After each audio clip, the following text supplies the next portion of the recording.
So, last year in September, we've left our beloved cat at home in Bucharest, Romania, and took an airplane run by Anima Wings to Rhodos for 10 perfect days. After a nice flight without events, we had a lovely hotel with sea view from our bed directly. We had amazing food, we swam in the clearest water, but we wanted to explore Rhodos' history, other than the beautiful medieval Rhodos town and the fancy city of Lindos. So this is how we arrived to today's story. In this episode, we will discover Monolitos Castle and Kameiros, one of the ancient cities of Rhodos. If you want to travel on your own to Rhodos, I have documented an entire season of 10 episodes on my channel with useful information such as the company that we recommend in order to rent a car, or the hotel that we had, or the experience with the beaches, the restaurants, the amazing day trips to Simi Island and to Marmaris in Turkey. The rest of this episode will be in Romanian because this is my native language, but I have prepared captions in English for you. Feel free to activate them and you will be able to understand everything that I am saying.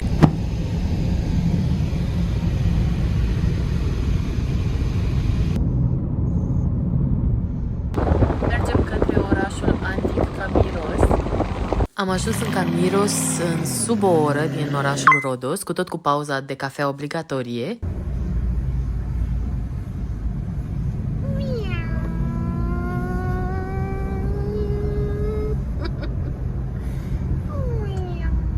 Și am ajuns. Foarte frumoasă zona.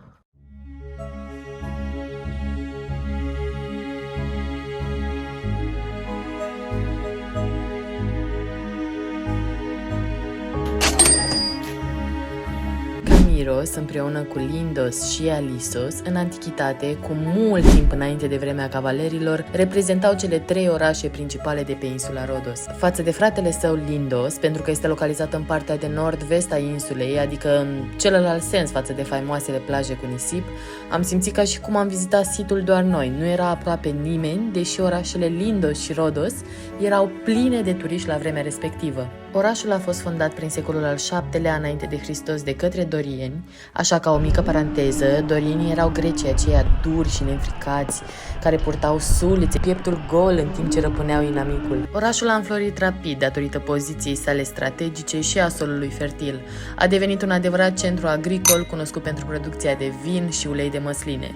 Îți imaginezi, erau niște viticultori de primă mână, iar vinurile lor erau celebre în întreaga lume. E foarte interesant cum localnicii au decis să îi mențină o latură mult mai autentică, mai puțin renovată. Un sit foarte frumos, mai ales că puteți să vă plimbați pe aici liberi, să atingeți ruinele orașului vechi Kameiros. Un important moment de cotitură pentru Kameiros a fost în timpul războaielor persane. Orașul, la fel ca multe altele din Grecia, a trebuit să-și apere independența. Însă, în loc să fie cuceriți, cei din Kameiros au decis să facă un pact inteligent cu perșii. Rezultatul? Kameiros a rămas liber și prosper, evitând distrugerile războiului. Acum, nu știu cum au reușit să facă asta, dar am bănuiala că un butoi de vin de Kameiros și câteva amfore de ulei de măsline au jucat un rol foarte important în această afacere. Și să nu uităm de marea iubire a grecilor, zeii. Orașul Kameiros avea temple splendide dedicate diversilor zei, dar cel mai important era templul zeiței Atena, la fel ca în Lindos, unde locuitorii veneau să se roage pentru recoltă, pentru protecție și, bineînțeles, pentru iubire. Astăzi, vizitatorii pot admira ruinele sale, de la agora și băile publice până la templele vechi și casele cetățenilor, fiecare piatră păstrând câte un fragment din acea istorie bogată și fascinantă, mai ales pentru mine. Eu personal ador să ating istoria sau fragmente din istorie și prin urmare acest sit arheologic extrem de extins a fost ca o oază, ca un loc plin de bogății. Aici este partea de sus. Foarte frumos. Frumoasă zona, e liniște. Nu sunt atât de mulți turiști, după cum puteți vedea, este duminică. În Lindos ieri era să ne sufocăm.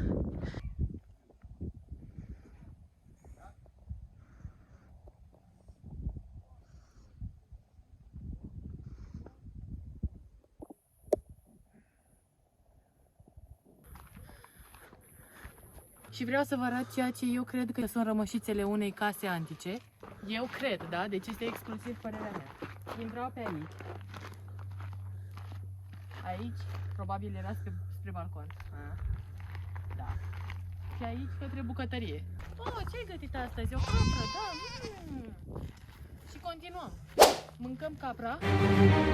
Hai cu mine. Trec prin perete. Așa. Aici probabil era dormitorul copiilor, acolo. Aici erau fantome de trecea prin perete, nu?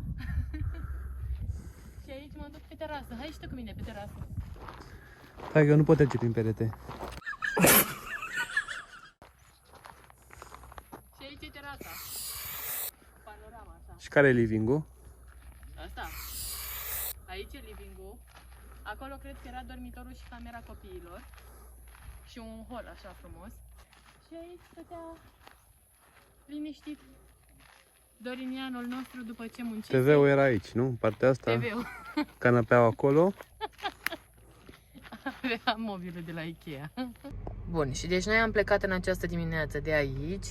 Am ajuns aici, la Camiros. Continuăm drumul către Monolitos. Și ieri am fost la Prasonisia, la altăieri. Ieri am fost în Lindos. Foarte frumoasă zona asta aici. Toate plajele de pe această coastă sunt cu nisip. Țambica, Calitea.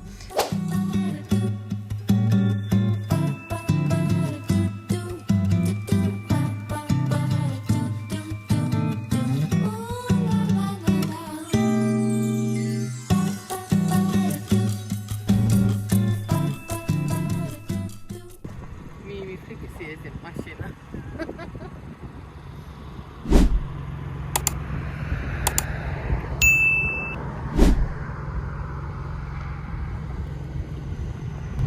Suntem pe aproape de Monolitos. Am trecut prin niște munți, niște serpentine de neuitat. M-am luat și un pic rău de mașină.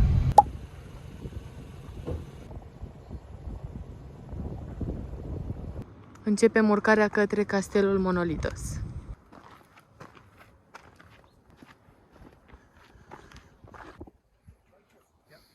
Castelul Monolitos se află pe cel mai înalt munte din Rodos, 825 de metri.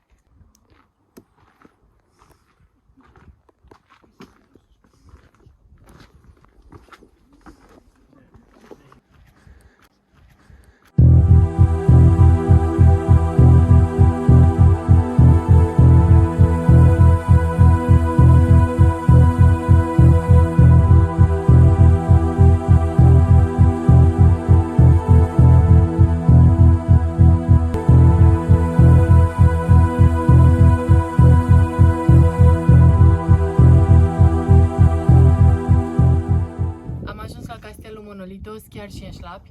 Sunt foarte multe comentarii pe Google referitoare la faptul că ar trebui să veniți încălțați adecvat.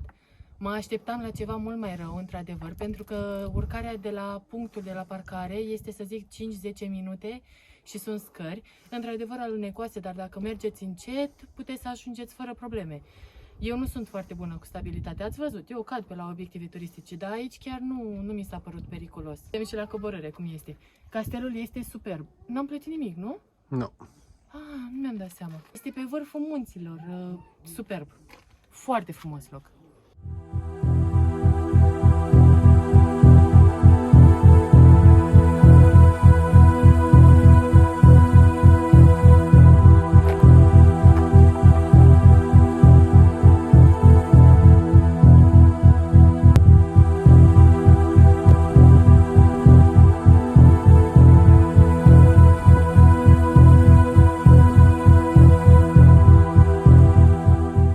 În spatele meu puteți vedea una dintre cele două biserici care se află aici.